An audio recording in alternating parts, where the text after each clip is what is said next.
Bueno, hermanos, ¿quién como Dios? Nadie como Dios. Bueno, hermanos, lamentablemente ayer no pudimos transmitir en vivo debido a problemas con el internet. Una vez que llegamos a casa nos dimos cuenta que se había grabado el video sin audio. Así que bueno, lo estamos grabando hoy a la tarde y esperamos que lo puedan ver. Les pedimos disculpas por la demora y por estos inconvenientes. Así que bueno, para comenzar vamos a pararnos en la presencia de Dios. En nombre del Padre, del Hijo y del Espíritu Santo. Amén. Te damos gracias, Señor, por permitirnos perseverar a pesar de tantos inconvenientes. Ponemos esta lección en tus manos y te pedimos que por medio de María nos alcances la gracia del Espíritu Santo para que ilumine nuestra conciencia, nuestra inteligencia y fortalezca nuestra voluntad para seguir en este camino que vos querés para nosotros. Este camino que pensaste desde siempre, que es ir hacia ti por medio de María. Que a través de esta lección podamos conocer un poco más esta voluntad tuya que está expresada en las Escrituras sobre el gran papel de la Virgen María. Padre nuestro que estás en el cielo, santificado sea tu nombre. Venga a nosotros tu reino, hágase tu voluntad en la tierra como en el cielo.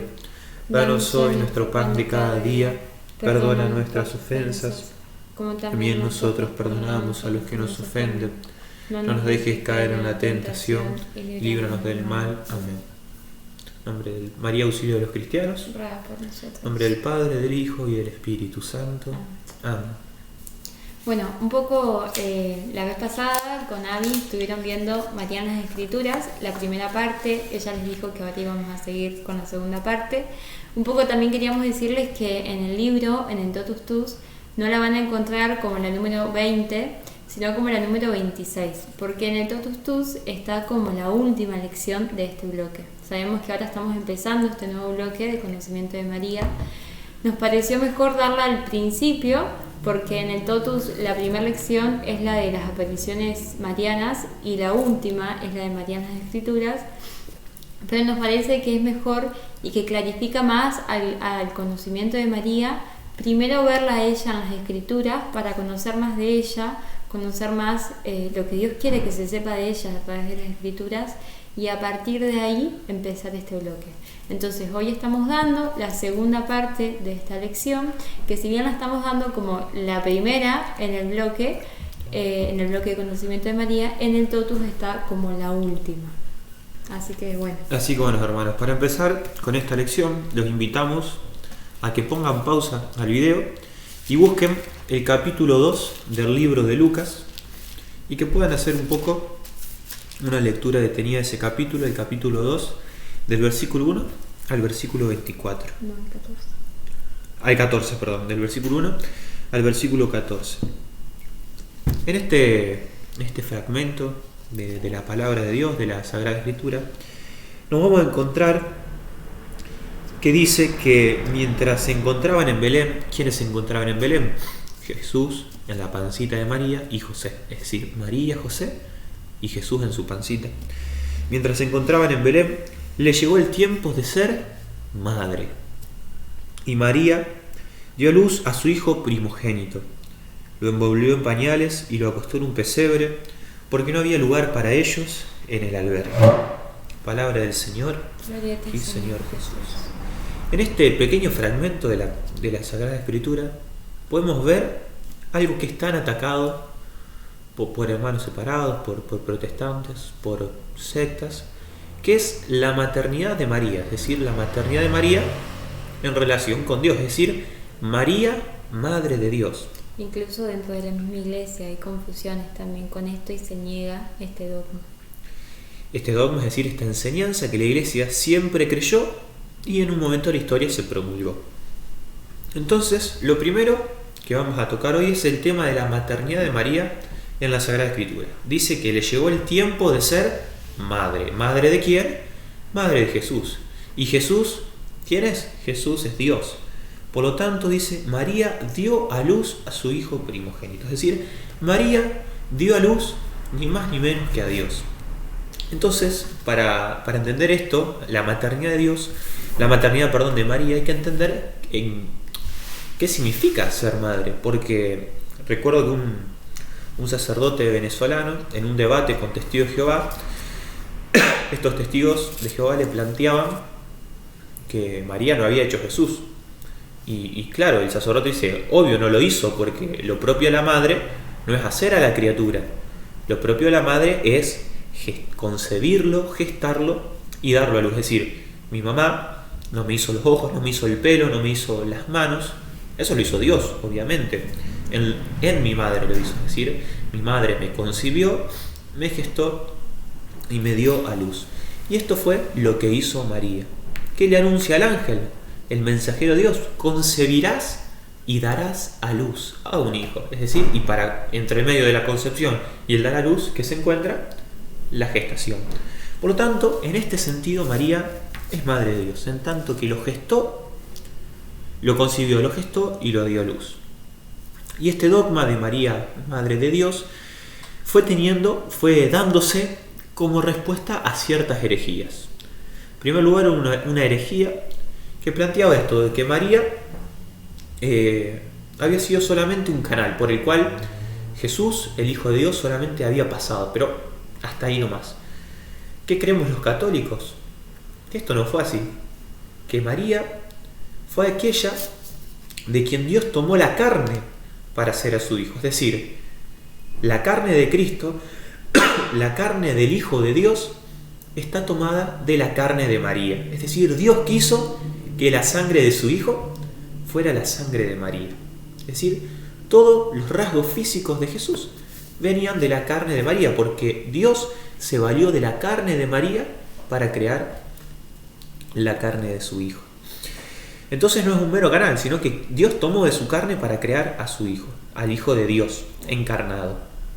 En segundo lugar, algunos decían que María solo era madre de Cristo, pero en su humanidad, es decir, solo era madre de la humanidad de Cristo. Lo cual tenemos un problema, porque estamos dividiendo a la persona de Cristo. Estamos diciendo que hay estaríamos cayendo en el error y en la herejía de decir que hay un Cristo humano y un Cristo divino, cuando en realidad Cristo es el mismo. Hay una sola persona, Cristo, en dos naturalezas, la humana y la divina. Obviamente, cuando decimos Cristo, sí, estamos refiriéndonos a Dios encarnado que viene a redimirnos. Es decir, Cristo significa ungido, pero la persona es la misma, es el Verbo que es de naturaleza divina y asumió la condición humana. Por lo tanto, si es madre del Verbo, en cuanto a su humanidad, es madre del Verbo. Es decir, como decía San Agustín, ¿querés contar ese ejemplo? Sí, acá lo voy a leer. San Agustín decía: por ser madre de Jesús, es madre de Dios. En Jesús no hay dos personas, es una sola: Jesús, el Cristo, el Señor. No es madre de la divinidad, obvio, pero sí de Jesús, que es Dios. Como tú, que puedes ser madre o padre de un arquitecto o de un sacerdote, pero no de la arquitectura ni del sacerdocio, porque él, tu hijo, en cuanto persona concreta, nació de ti. Es decir, como que él dice esto, o sea, obviamente no es madre de la divinidad, no heredó de ella la divinidad, pero sí es madre de la persona entera, y la persona entera es esta unión de las dos naturalezas, la humana y la divina. Entonces, entendiendo esto, decimos, bueno, María es madre de todo Cristo, entonces María es madre de Dios. Y bueno, y finalmente, en respuesta a la negación de la maternidad espiritual de María, es decir, María sí, algunos decían, sí, tomó de la carne, sí, es madre de Dios, pero hasta ahí nomás, no tuvo nada que ver después de ahí. Después del nacimiento. Claro. ¿Qué creemos nosotros? Que no, que esto no fue así, sino que María también tuvo una maternidad espiritual, en cuanto que formó a Cristo y lo educó incluso también en las cuestiones relativas a la fe. Por otro lado, los padres de la Iglesia decían que María es el tálamo donde Dios celebró las bodas con la humanidad, es decir, donde Dios se unió con la humanidad, que es lo que sucedió en la pancita de María. Dios se hizo hombre, por lo tanto Dios se unió al hombre. Y esto es una locura, porque nos habla, por un lado, de la humildad de Dios, de valerse de una persona humana, de valerse de una mujer para encarnarse. Y por otro lado, nos da cuenta cómo esto es, cómo es la religión verdadera. ¿Por qué? Porque no nos entra en la cabeza que un Dios se quiera valer de una pobre criatura creada por Él para venir a salvar al mundo. Entonces, para ir finalizando este puntito de María como Madre de Dios, hay que entender que María, como nosotros, como cada uno de los seres humanos, no se entiende sino en su relación con Dios. Es decir, ¿quién soy yo? No lo puedo entender si no es en relación con Dios. ¿Quién soy yo? Yo soy una criatura de Dios. Yo soy un hijo de Dios. ¿Quién es Mili? Una hija de Dios, una criatura de Dios. Entonces, ¿quiénes somos? Lo que Dios quiso que fuéramos, lo que Dios dijo que fuéramos. Y Dios quiso que María fuera la madre de su hijo. Y como quiso que María fuera la madre de su hijo, también quiso que fuera la reina del universo, porque Cristo es el rey del universo. Y en la cultura judía, la reina no era la esposa del rey, tenía muchas esposas, sino que era la madre. Si quieren ver un ejemplo claro de esto, los invitamos a buscar en la Biblia, en el Antiguo Testamento, el primer libro de Reyes, en el capítulo 2, del versículo 19 al 20, donde Salomón, el rey, hijo de David, habla de su madre como la reina. Así que bueno, con esto podemos ir cerrando. Además, hay otras citas bíblicas dentro de la palabra, como podemos ver en Mateo 2:11, donde dice que los reyes, cuando fueron a adorar a Cristo, lo vieron a Él y a su madre. O también en Lucas 1:43, la gran expresión de Santa Isabel: ¿quién soy yo para que la madre de mi Señor venga a visitarme?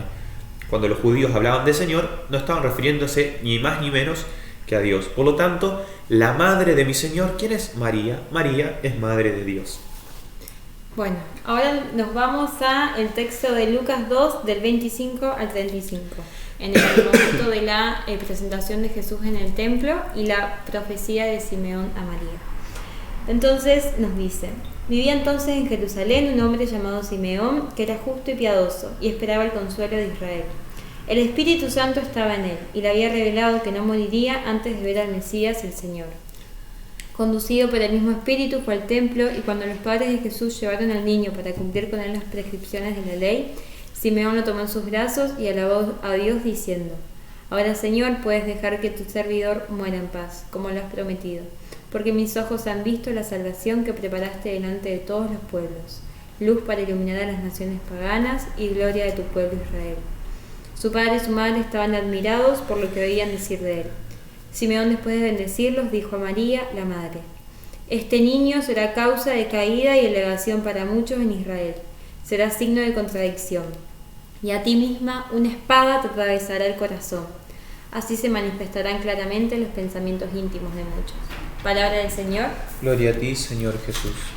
Bueno, acá podemos ver varias cosas. Primero, Simeón lleno del Espíritu Santo. Y podemos ver esto, como cuando pasa María, uno queda lleno del Espíritu Santo. Y fíjense lo que dice después Simeón: este niño estará puesto para caída y levantamiento de muchos, y a ti una espada te atravesará el corazón. Entonces fíjense cómo esto se puede decir que es el segundo anuncio para María, porque el primer anuncio fue el que le hizo el ángel Gabriel, que le dijo que su hijo será grande, será llamado Hijo del Altísimo, reinará sobre la casa de Jacob para siempre, y su reino no tendrá fin. Pero fíjense qué distintas las palabras de Simeón ahora, que le dicen que este que iba a ser luz para iluminar va a ser signo de contradicción, y que a ella una espada le iba a atravesar el corazón. Entonces acá este es como el segundo anuncio que le explica a María cómo va a ser su misión, cómo va a ser su maternidad, que va a ser su misión desde la incomprensión y el dolor, como fue la misión de Cristo, que vimos cómo Él termina crucificado, pero toda su vida fue una mortificación, desde nacer, el mismo Dios, nacer en un pesebre, ser escondido, el anonadamiento, que Dios no se mostró como Dios, sino que se mostró como un hombre más, ser sujeto a un padre y una madre. Entonces, acá Dios le revela a María cómo va a ser su misión, desde la incomprensión y el dolor, que va a ser una maternidad dolorosa.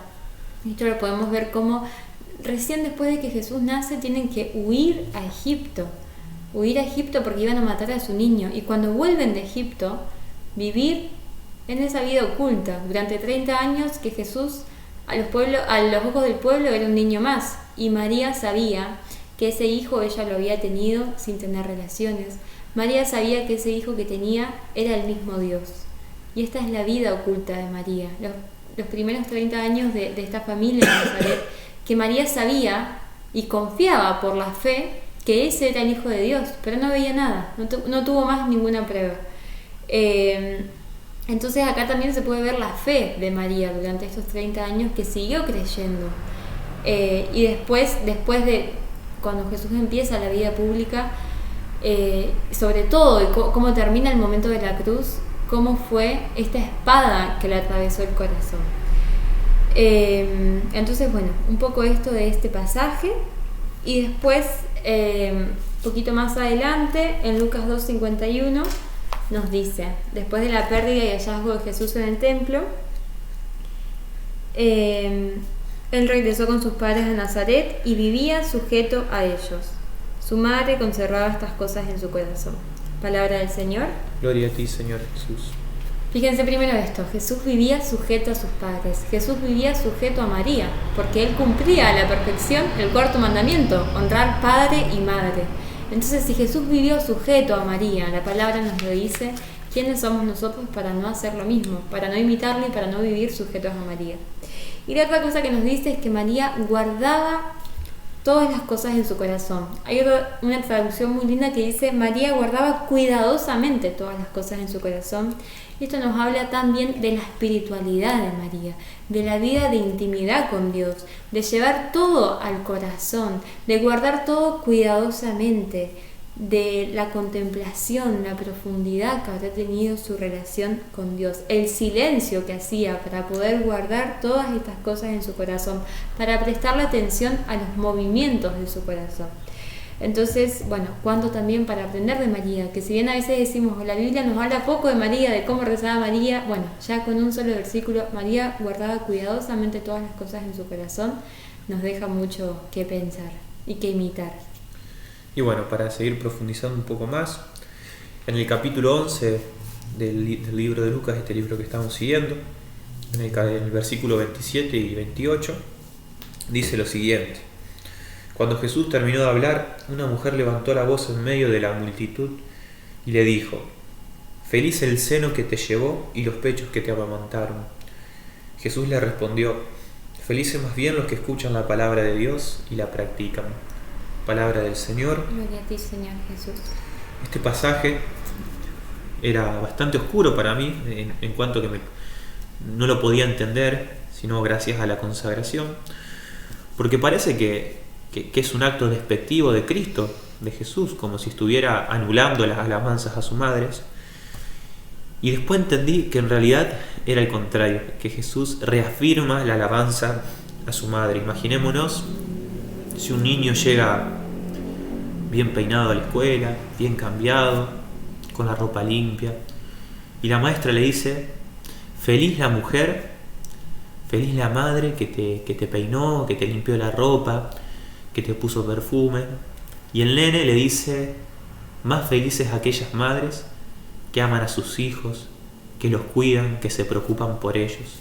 ¿Qué está haciendo el niño? ¿Está quitando la atención de su madre? No, al contrario, está mostrando mayores virtudes de su madre. Entonces Cristo lo que hace acá es quitar el foco de solo el aspecto carnal, es decir, sí, María es feliz por haberlo dado a luz, por haberlo llevado en su vientre, pero es más feliz y es más dichosa por escuchar la palabra de Dios y practicarla. Esto es lo que hace verdaderamente más grande a María todavía que el haber dado a luz, que María era la fiel discípula de Cristo, aquella que escuchaba la palabra de Dios y la ponía en práctica. Que acá vemos un poco lo que dijo él hoy al principio, que muchos solamente aceptan la maternidad de María como madre de Cristo, como que fue su madre y ya, pero acá vemos una dimensión más, esta maternidad espiritual, es decir, que sigue ese vínculo, pero se hace todavía más grande. Porque se da por la escucha y la práctica de la palabra, es decir, un vínculo espiritual. Lo mismo que dice en Lucas 11:28, cuando Cristo también es una especie de una misma frase casi, que dice: ¿quiénes son mis hermanos? ¿Quiénes son mi madre? Sino aquellos que practican la voluntad de Dios. Entonces nos habla de una forma nueva de fraternidad. ¿Y qué se quiere resaltar acá en María? El acogimiento de la palabra, la obediencia. Dichosa por haber acogido la palabra, por haber sido obediente. Dichosa por la fe, por la humildad, por guardar y meditar la palabra. Entonces, ¿es una frase despectiva? No, al contrario, es un elogio inmenso. Y aparte, como decía Emilio recién, Cristo, el mismo Dios, no iba a cumplir el cuarto mandamiento, honrar padre y madre. Entonces, acá vemos por un lado esto, que Jesús, en vez de quitar la alabanza, la agrega, la hace más grande todavía. Y por otro lado vemos cumplida la profecía de la misma María: todas las generaciones me llamarán feliz. El Magnificat. Y esta mujer ya está llamando feliz a María. Así que bueno, eso por un lado. Bueno, ahora nos vamos al capítulo 2 del Evangelio de Juan, Juan 2 del 1 al 11, una de las citas que particularmente más me gustan, que es la boda de Caná, las bodas de Caná. 3 días después se celebraron unas bodas en Caná de Galilea y la madre de Jesús estaba allí. Jesús también fue invitado con sus discípulos. Y como faltaba vino, la madre de Jesús le dijo: no tienen vino. Jesús le respondió: mujer, ¿qué tenemos que ver nosotros? Mi hora no ha llegado todavía. Pero su madre dijo a los sirvientes: hagan todo lo que él les diga. Había allí 6 tinajas de piedra destinadas a los ritos de purificación de los judíos, que contenían unos 100 litros cada una. Jesús dijo a los sirvientes: llenen de agua estas tinajas, y las llenaron hasta el borde. Saquen ahora, agregó Jesús, y lleven al encargado del banquete. Así lo hicieron. El encargado probó el agua cambiada en vino, y como ignoraba su origen, aunque lo sabían los sirvientes que habían sacado el agua, llamó al esposo y le dijo: siempre se sirve primero el buen vino, y cuando todos han bebido bien se trae el de inferior calidad. Tú, en cambio, has guardado el buen vino hasta este momento. Este fue el primero de los signos de Jesús, y lo hizo en Caná de Galilea. Así se manifestó su gloria, y sus discípulos creyeron en él. Después de esto, descendió a Cafarnaúm con su madre, sus hermanos y sus discípulos, y permanecieron allí unos pocos días. Palabra del Señor. Gloria a ti, Señor Jesús. Bueno, fíjense qué lindo este fragmento que nos habla del primer milagro de Jesús. El primer milagro de Jesús, que fue el momento clave, desde ese momento Jesús empezó su vida pública, empezó su tiempo de predicar, de hacer milagros, pero el primer milagro se da a los ruegos de María. Fíjense que Jesús le había dicho: mi hora no ha llegado aún. ¿Cómo es que dice? Mujer, ¿qué tenemos que ver nosotros primero? Mi hora no ha llegado aún. Fíjense, le dice mujer.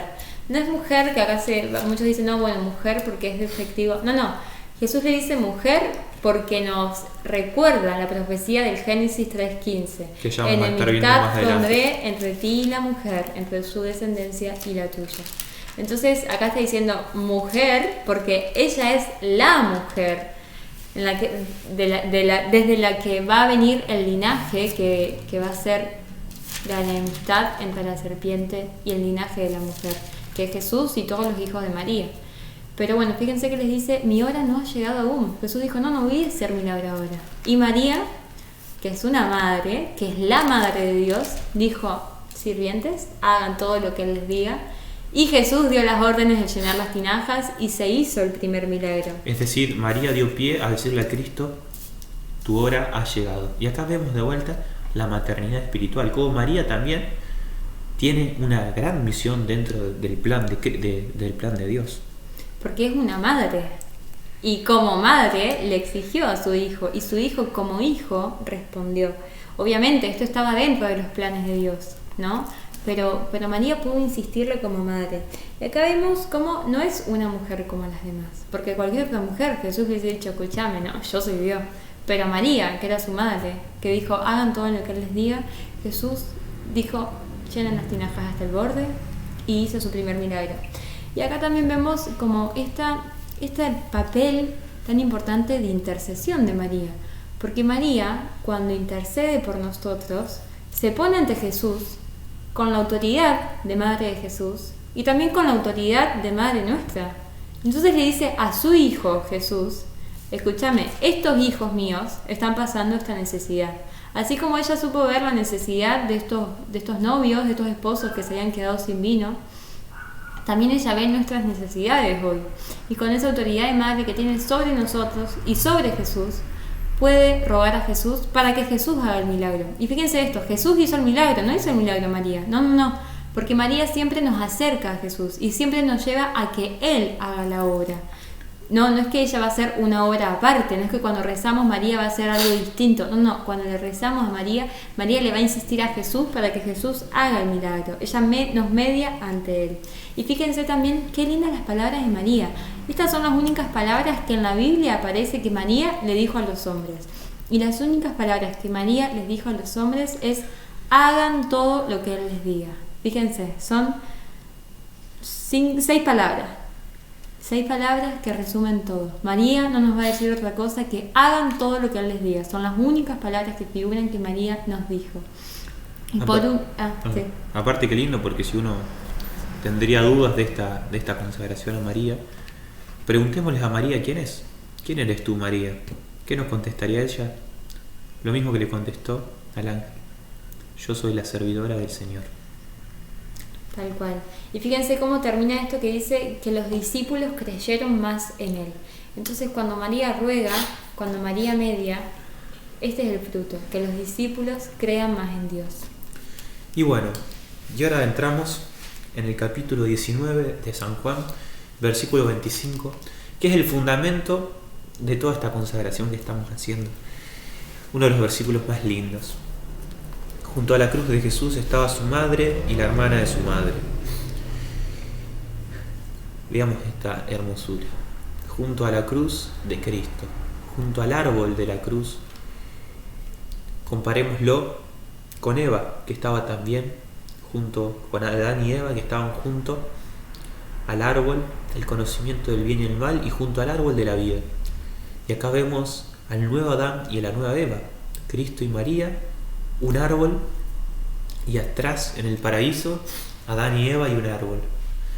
Y cómo Eva toma del fruto del conocimiento del bien y el mal y juntos con Adán lo comen. Y veamos totalmente lo contrario en la pasión de Cristo en la cruz. Cristo que toma el árbol de la vida, esa cruz, y María que come el fruto, María que se une a Cristo. Y por otro lado, y acá vemos también cómo Cristo en este momento está pisando la cabeza de la serpiente, que era la profecía del Génesis 3:15. Pondré enemistad entre ti y la mujer, entre tu linaje y el suyo. Él te aplastará la cabeza y tú les echarás del talón. Acá vemos a la mujer y acá vemos al linaje de la mujer que está aplastando la cabeza. Y luego por el bautismo nosotros seremos parte de ese linaje. Entonces por acá, en este lugar, vemos cómo María se cumple esa profecía de que María es la mujer. Y luego dice en el versículo 26 de este capítulo 19: al ver a la madre y cerca de ella al discípulo a quien él amaba, Jesús le dijo: mujer, aquí tienes a tu hijo. Luego dijo al discípulo: aquí tienes a tu madre. Y desde aquella hora el discípulo la recibió en su casa. Palabra del Señor. Gloria a ti, Señor Jesús. Acá vemos cómo Cristo es voluntad de Dios que seamos el linaje de la mujer, que seamos hijos de su madre, porque nos estamos uniendo a Él. Entonces acá vemos la entrega que Cristo hace de su madre para que ella sea madre de sus discípulos, que sea madre de la iglesia, que sea madre nuestra, y que nosotros podamos recurrir a ella como Cristo mismo recurría a ella. Imaginémonos a Jesús de chiquitito. ¿Cuáles habrán sido sus primeras palabras? ¿Cuáles habrán sido las palabras que repitió durante toda su infancia? Mamá. ¿Y las palabras de María? Jesús, Jesús, Jesús.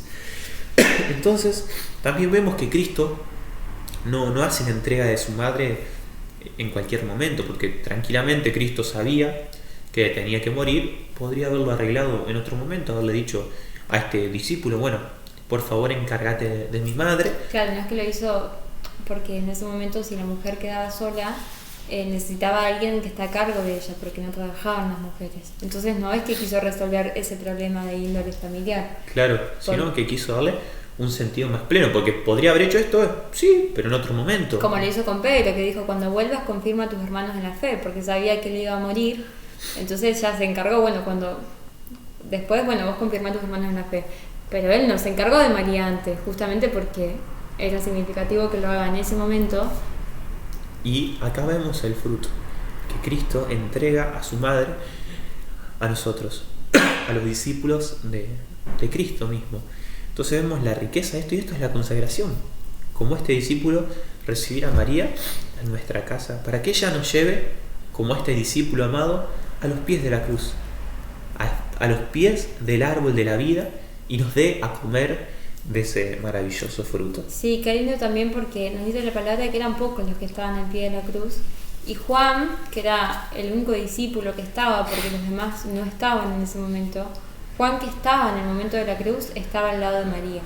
Entonces acá Jesús también nos quiere decir, bueno, si en la vida cristiana vamos a tener que abrazar nuestra cruz. ¿Cómo podemos abrazar nuestra cruz? Solos es muy difícil. Entonces acá Jesús nos está diciendo que para abrazar la cruz, para poder estar a los pies de la cruz, tenemos que abrazar a María, tenemos que recibir a María como madre, porque ella sí sabe estar a los pies de la cruz. Entonces esto también es algo muy lindo, y como que importante que haya sido en ese momento, porque Jesús nos dice, vas a poder abrazar tu cruz, vas a tener esta ayuda tan importante para poder permanecer a los pies de la cruz, teniéndola a María y recibiéndola a María en tu casa. Que esto es la consagración. Consagrarse, acuérdense, consagrar es separar. Entonces nos separamos para María, y María, que es la servidora del Señor, nos separa para Dios. Bueno, y en este momento también, ¿se acuerdan que Isabel dijo feliz de ti por haber creído? Eso lo dijo en el momento de la Anunciación. Pero acá, en el momento de la cruz, se cumple con toda la fuerza el feliz de ti por haber creído. Porque en el momento cuando María ve que Jesús está siendo crucificado, está viendo un total desmentido de las palabras del ángel que le había dicho que reinará sobre la casa de Jacob para siempre, su reino no tendrá fin. Y María ve que su hijo está siendo crucificado, que está siendo odiado por todos, pero María permanece fiel. Entonces acá se cumple todavía más este feliz de ti por haber creído, y esta obediencia en la fe, porque María no entendía para nada cuál era la misión de Cristo. María no entendía para nada por qué Cristo estaba siendo crucificado, porque a ella le habían prometido otra cosa, pero ella permanecía fiel y permanecía de pie por la fe, solo por la fe. Y acá también es muy importante que vemos de nuevo cómo Jesús la llamó mujer. Mujer, aquí tienes a tu hijo, hijo, aquí tienes a tu madre. Y justamente, de nuevo, mujer, porque nos recuerda este pasaje que es Génesis 3:15, entonces nos está diciendo esto, ¿no? Esta es la mujer. Bueno, ahora vamos a Hechos 1:14. Solo este versículo nos habla de la comunidad cristiana. Nos dice, todos ellos, íntimamente unidos, se dedicaban a la oración, en compañía de algunas mujeres, de María, la madre de Jesús, y de sus hermanos. Palabra de Dios. Te alabamos, Señor. Vemos cómo después de esto nos narra la venida del Espíritu Santo y el Pentecostés, que el Pentecostés se dio después de que los discípulos hayan estado reunidos orando. Acá es muy importante ver cómo está nombrada María, porque en ese contexto las mujeres no se nombraban. Vemos cómo en la multiplicación de los panes, por ejemplo, nos dice que había unos 5.000 hombres, sin contar las mujeres y los niños, porque las mujeres no contaban, sería. Pero María no solamente que está nombrada, sino que nos dice, en compañía de algunas mujeres, y aparte, o sea, como una mujer aparte, de María, la madre de Jesús y de sus hermanos. Es decir, nos las nombra aparte y nos dice que es la madre de Jesús. Y acá esto nos hace mucho, nos deja mucho para pensar que esté nombrada aparte y que esté nombrada como madre de Dios, porque ella tiene un papel muy importante en esto que es la venida del Espíritu Santo. Y vemos cómo el Espíritu Santo pasa como al final, ¿no? O sea, parece que es como lo último, porque Jesús muere, después resucita, después asciende y después se da la venida del Espíritu Santo. Que si bien vemos que acá es al final, en nuestra vida tiene que ser al principio, justamente porque antes los discípulos no habían recibido el Espíritu Santo porque había como dos muros de separación. El primero era el de naturaleza, que se rompió cuando Jesús se hizo hombre, y el segundo era el muro del pecado. No podíamos recibir al Espíritu Santo porque habíamos dicho que no a Dios por el pecado, y cuando Jesús nos redime con su muerte de cruz, nos sana también de esta deuda. Entonces acá ya tenemos todo para poder recibir al Espíritu Santo. En nuestra vida el Pentecostés tiene que ser lo primero, por eso empezamos con el bautismo, que es cuando recibimos el Espíritu Santo, y por eso sabemos que no podemos hacer nada sin el Espíritu Santo, que nuestra vida de santidad no la podemos llevar adelante si no es por la gracia que se nos da por el Espíritu Santo que habita en nuestros corazones. Entonces es importante primero, entender esto, ¿no? Que un cristiano necesita el Espíritu Santo, que sin el Espíritu Santo no podemos hacer nada, no podemos caminar, no podemos ni hacer la señal de la cruz. Y justamente, ¿quién es el Espíritu Santo? Es la relación de amor que se tienen el Padre y el Hijo. El Padre y el Hijo se aman tanto, que se genera, o sea, entre la relación de ellos dos es tan fuerte que se forma una persona. Esa persona es el Espíritu Santo. El Espíritu Santo es la relación de amor entre el Padre y el Hijo, que nos es dado a nosotros para que nosotros podamos vivir como cristianos y nos podamos asemejar a Jesús y ser otros Cristos. Bueno, muy bien. Y entendiendo entonces esto del Espíritu Santo, que no podemos hacer nada sin el Espíritu Santo, y que la Iglesia nació con la venida del Espíritu Santo, porque la Iglesia nació en ese momento en el que el Espíritu Santo fue derramado en Pentecostés, fue derramado sobre los apóstoles, les dio la fuerza para poder vivir lo que Cristo les había enseñado y para poder salir y predicar. Entonces fue este momento clave, que para la historia de salvación está lo último, pero que en nuestra vida tiene que estar al principio. Y en ese momento María es nombrada aparte, es nombrada como Madre de Dios, justamente porque ella tuvo un papel importante ahí. ¿Por qué? Porque ella ya conocía a quien se iba a derramar, porque el Espíritu Santo ya había descendido sobre ella y había formado al mismo Cristo. Entonces entre el Espíritu Santo y María había un vínculo indestructible que era el mismo Cristo. Y como María ya lo conocía, y como el Espíritu Santo ya se había desposado con María, y ya tenían esta relación tan fuerte, María fue la que estuvo rogando especialmente para que fuera derramado sobre los apóstoles. Por eso está nombrada como Madre de Jesús, por eso está nombrada aparte. Y por eso a veces que pensamos que son como dos caminos distintos, o María o el Espíritu Santo, porque a mí me pasaba, yo decía, no voy a ir tanto con María, yo soy más del Espíritu Santo.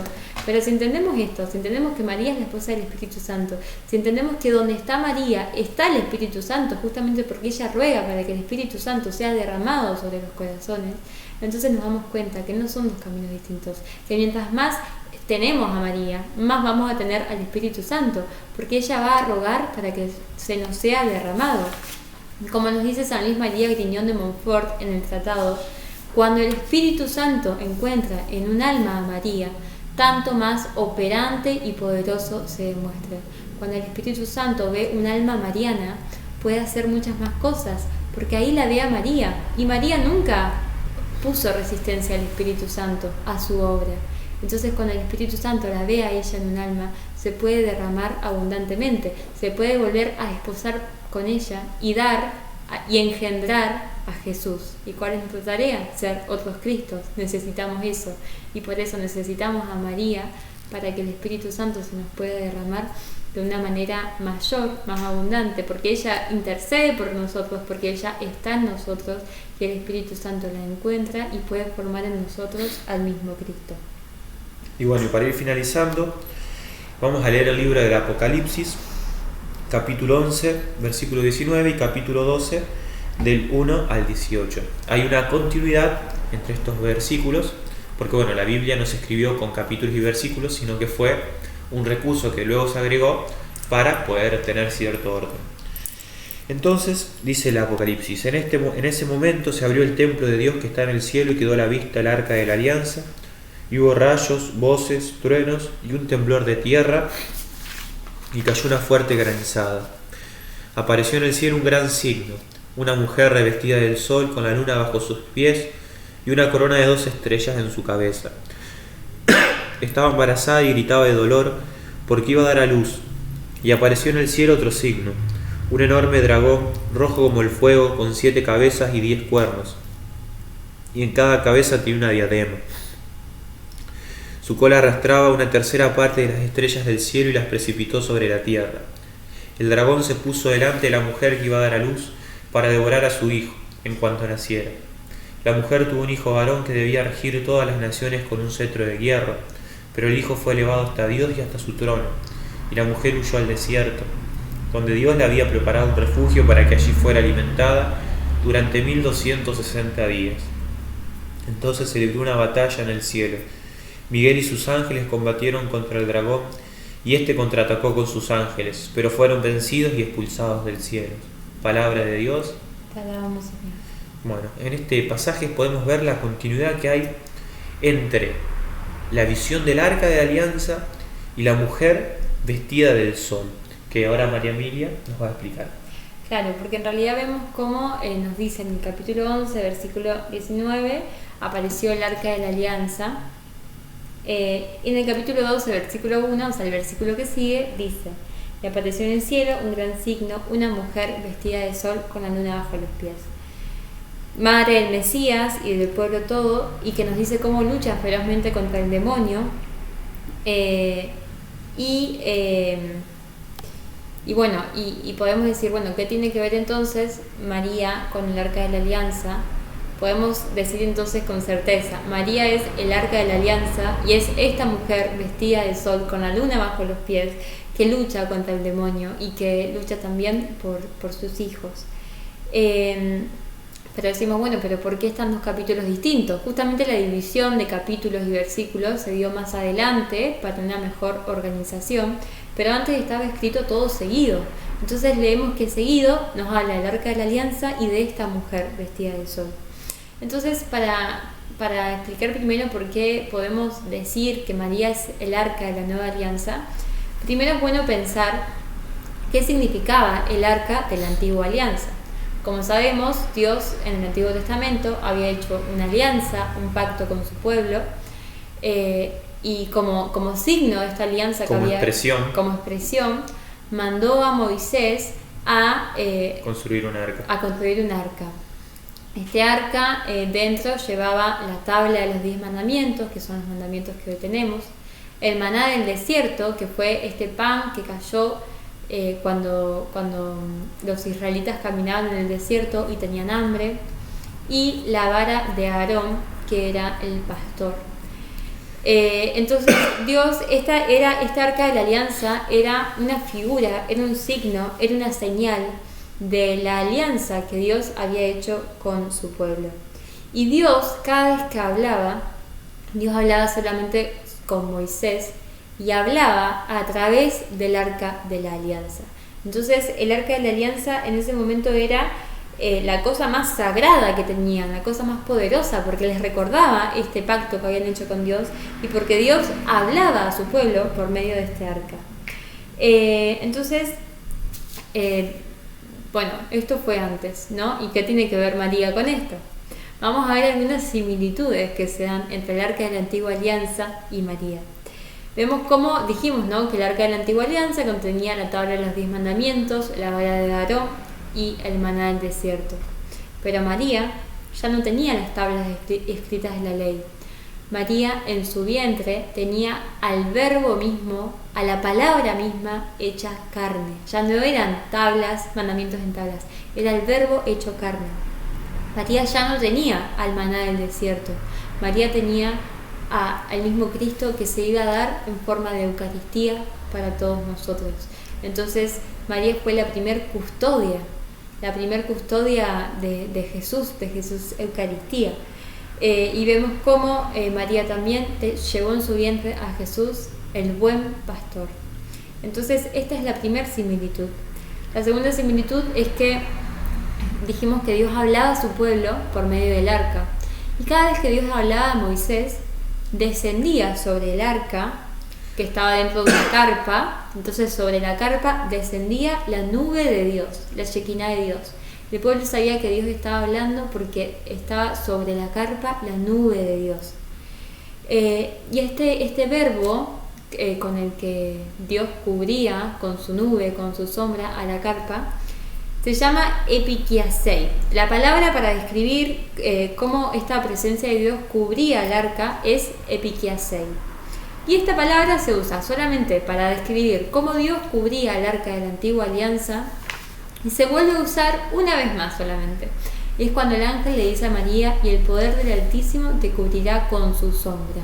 Acá fue usada la misma palabra, epikiasei. Y vemos entonces cómo la sombra que la cubre a María, la presencia de Dios sobre María, es una presencia especial, que solamente se vio en el arca de la antigua alianza y se vuelve a ver ahora. Porque más adelante se habla de que Dios se derrama sobre los apóstoles, sobre los discípulos, pero no se usa esta misma palabra. Esta palabra es solo guardada para María, porque sobre María Dios desciende de una forma especial.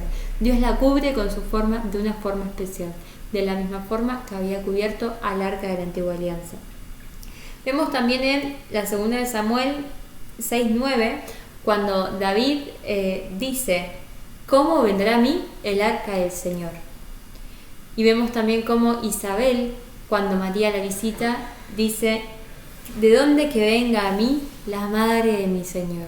La misma expresión, justamente la Biblia nos está diciendo que la madre del Señor es el arca. Sabemos también, gracias a la segunda de Macabeos 2, del 4 al 8, que el arca fue escondida y que no pudo ser encontrada nunca.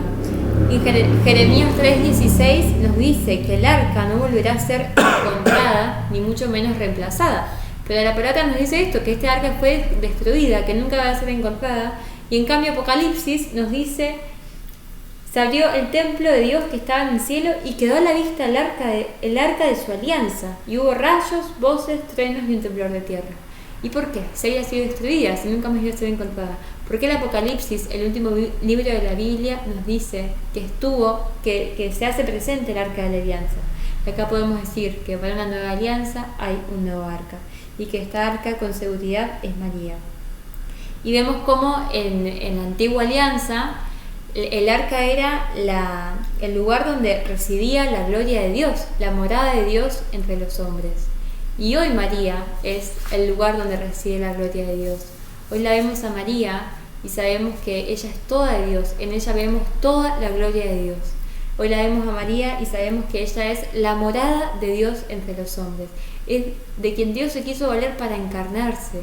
Y no solamente para encarnarse, sino también para morar en ella de una forma especial, y que sea ella la morada de Dios entre los hombres. Vemos cómo Dios antes hablaba a su pueblo por medio de su arca. Y vemos cómo Dios hoy nos habla a través de María. Desde el 1843, si no me equivoco, hasta hoy, Dios manda a María a que se nos aparezca y nos hable y nos dé mensajes en la Misa Milagrosa, en Garabandal, en Fátima, en un montón de lugares. La Virgen se nos aparece y nos habla. Y nos habla y nos dice lo que Cristo mismo le pide a ella que nos diga. Entonces hoy Dios nos habla por medio de María. Hoy en día Dios habla a su pueblo por medio del arca de la nueva alianza, que es ella. Y también nos dice en el Apocalipsis que en el versículo 12, en el capítulo 12, versículo 1, y apareció una mujer vestida de sol con la luna bajo sus pies. Y si vemos la imagen de la Virgen de Guadalupe, no vemos otra cosa más que esto: la mujer vestida del sol de justicia, que es Cristo, y la luna bajo sus pies. Y nos dice que en el versículo 2 que estaba embarazada y que gritaba de dolor porque iba a dar a luz. Y acá pensamos, bueno, pero si María fue virgen antes, durante y después del parto, ella no tuvo dolores de parto para tener a Jesús, no sufrió dolores de parto. Y justamente acá no nos está hablando de cuando ella dio a luz a Jesús, sino que nos está hablando del parto final de la humanidad en los últimos tiempos. Que María llora de dolores porque quiere dar a luz místicamente a Cristo, a la humanidad, y la humanidad se resiste. Y por eso la Virgen sufre, y la Virgen en las apariciones nos dice que sufre, porque el pueblo, la humanidad se resiste a Dios. Y por eso vemos imágenes de María que lloran sangre, porque quiere dar a luz místicamente a Cristo y la humanidad no quiere. Y en los versículos del 13 al 18 nos habla de este dragón, de este demonio que va en persecución de la mujer, y nos recuerda este capítulo, este versículo del Génesis 3:15: enemistad pondré entre ti y la mujer. Y por eso vemos cómo él va en contra de la mujer. Y como no puede hacer nada contra la mujer, nos dice también el Apocalipsis que se lanza contra los hijos de la mujer. Y por eso también podemos pensar cómo desde que también empezamos el camino de consagración, el demonio a ninguno se le está haciendo fácil, seguro, porque de una forma u otra aparecen tentaciones, aparecen cada vez más tentaciones, más pruebas, más dificultades, menos ganas de seguir, de perseverar, justamente porque el enemigo no quiere que seamos hijos de esta mujer. Y al que se declara hijo de la mujer, el enemigo también les declara la guerra, porque al uno decir yo quiero ser hijo de esta mujer, está diciendo yo quiero estar en contra tuyo, a Satanás, y Satanás no quiere esto. Entonces nos la quiere hacer difícil, pero bueno, también tenemos que recordar que Cristo ya venció y que nosotros tenemos que asumir esa victoria, pero saber también que va a ser un combate nuestra vida, y más si queremos consagrarnos a María, y más si queremos decir que somos hijos de esta mujer. Entonces, un poco hasta acá llegamos con esta lección de María en las Escrituras. Un poco, pensar y ver que después de haber recorrido todo lo que nos dice la palabra sobre María, que a veces pensamos que es tan poquito, pero vemos que la palabra nos dice un montón, y qué importante es poder conocer todo esto.